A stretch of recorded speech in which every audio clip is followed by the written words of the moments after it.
से मैं बोली कौन चंद्रशेखर आजाद? वो आतंकवादी। स्वागत है आपका साइंस इंडिया न्यूज पे। आपने थंबनेल पढ़ चुके हैं और आपको पता है कि हम बात कर रहे हैं आज चंद्रशेखर आज़ाद की और आतंकवाद की। क्या चंद्रशेखर आज़ाद के साथ आतंकवाद की बात करना न्यायोचित है? इसी मुद्दे पर हम आज बात कर रहे हैं और इसी मुद्दे पर बहुत बड़े कवि, राष्ट्रीय कवि हरिओम पवार की कुछ पंक्तियां हैं जो आपको हम सुनाएंगे। उनका वो किस्सा भी सुनाएंगे कि किस कारण उन्होंने चंद्रशेखर आज़ाद की कविता लिखी जो बहुत लोकप्रिय हुई। लोग उस कविता को बड़ा सराहते हैं और उस बात को बड़ा मानते हैं, पर उसका जो मूल कारण है उससे शायद लोग अभी भी अनजान हैं। यदि वो मूल कारण लोगों को पता चलता तो उसका समाधान होता। चलिए छोड़िए इन बातों पे, हम फिर आएंगे। अभी हम बात कर लेते हैं चंद्रशेखर आज़ाद की। 23 जुलाई 1906 को तिवारी परिवार में एक लड़का जन्म लेता है जो विलक्षण प्रतिभाओं से धनी रहता है, जो न्यायोचित बातों को अहमियत देता है, जो शारीरिक शिक्षा को अहमियत देता है और खेल कूद में अव्वल रहता है। वो लड़का धीरे धीरे बड़ा होता है, अपनी शारीरिक क्षमताओं को विकसित करता है, दंड बैठक लगाता है, कुश्ती करता है, भी चीज़ें करता है। जब वो लड़का 19 साल का हो जाता है तो वो राम प्रसाद बिस्मिल के साथ मिलकर काकोरी कांड को अंजाम देता है। जी हाँ, ये वही काकोरी कांड है जिसने अंग्रेजी हुकूमत को हिला के रख दिया था।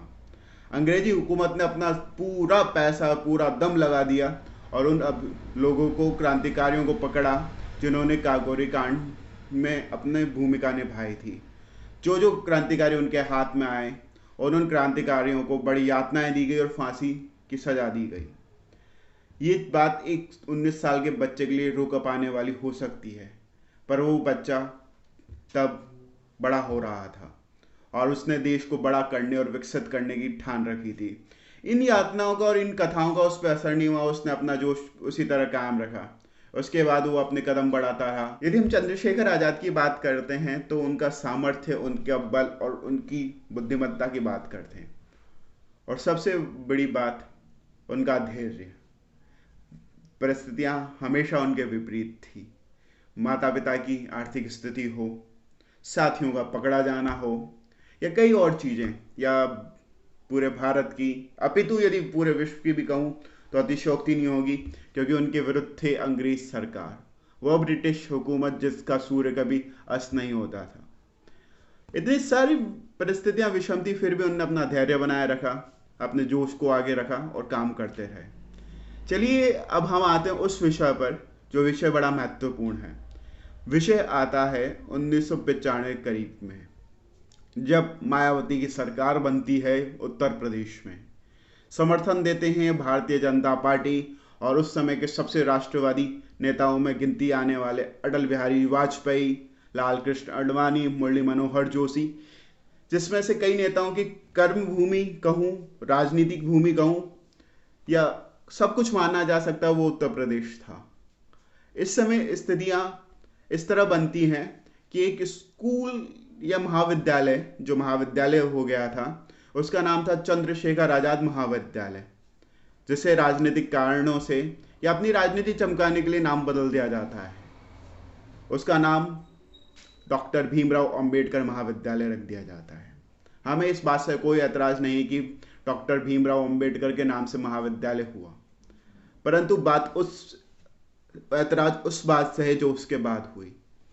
एक पत्रकार ने मायावती से पूछा कि क्या कारण है कि आपने ये चंद्रशेखर आज़ाद का जो महाविद्यालय उसका नाम बदल दिया। तो उनने जवाब दिया, कौन चंद्रशेखर आज़ाद? वो आतंकवादी। यदि ये मानसिकता थी और यही काम था और यही लोग राजनीति में थे तो धिक्कार है ऐसी राजनीति पर। और इस वीडियो बनाने का मकसद ये नहीं है कि हम आपको सिर्फ तथ्य याद दिलाएं। इस वीडियो बनाने का एक कारण है और केवल एक कारण है। वो कारण ये है कि यूपी में जो सरकार है उन बड़े नाम बदल रही हैं। प्रयागराज नाम हो जाता है, पंडित दीनदयाल उपाध्याय नगर नाम हो जाता है। तो क्या ये जो थूका हुआ है चंद्रशेखर आज़ाद के नाम पर, उसे साफ किया जा सकता है? हम नहीं कह रहे हैं कि आप नाम बदलें या कुछ भी करें, पर इस बारे में सोचे ज़रूर। आज की युवा हैशटैग चलाती है। मैं बस एक हैशटैग की आपसे मांग करता हूँ, क्या चंद्रशेखर आज़ाद आतंकवादी थे? यदि नहीं तो उन्हें उनका सम्मान वापस मिलना चाहिए। इसी के साथ धन्यवाद। यदि आपको ये तथ्य पसंद आए और आप चाहते हैं कि ये मिथ्या जो उनके ऊपर है वो हट जाए, तो आप इस वीडियो को शेयर करें, हमारे चैनल को सब्सक्राइब करें और इस आवाज़ को वहाँ तक पहुँचाएं जहाँ तक ये पहुँचनी चाहिए। इस देश में कोई मान सम्मान शहीदों का, देश के लिए मरने वालों का है नहीं।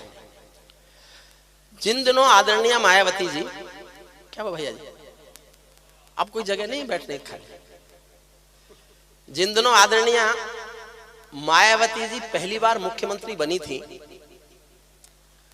छोटे बच्चों को नहीं पता होगा, सबसे पहले हमारे आदरणीय मायावती जब यूपी की मुख्यमंत्री बनी तो वो भारतीय जनता पार्टी के समर्थन से बनी थी।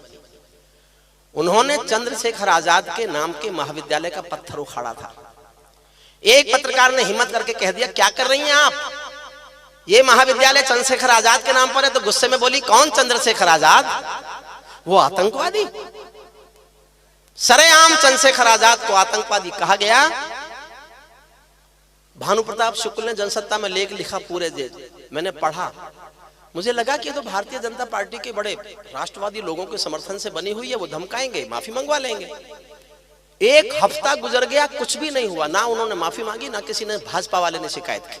मैं अडवाणी जी के पास जाकर रोया, मैं क्या हो रहा है, आपके समर्थन की मुख्यमंत्री चंद्रशेखर आजाद को आतंकवादी बोलती है? बोले ही नहीं। मैं वाजपेयी साहब के पास गया, बहुत देर बाद बोले, तू चाहता है हम सरकार गिरा दें? नहीं, मत गिराओ, आप चुप रह सकते हो, आपकी चुप रहना मजबूरी होगी, चुप रहना मेरी कोई मजबूरी नहीं है। मैं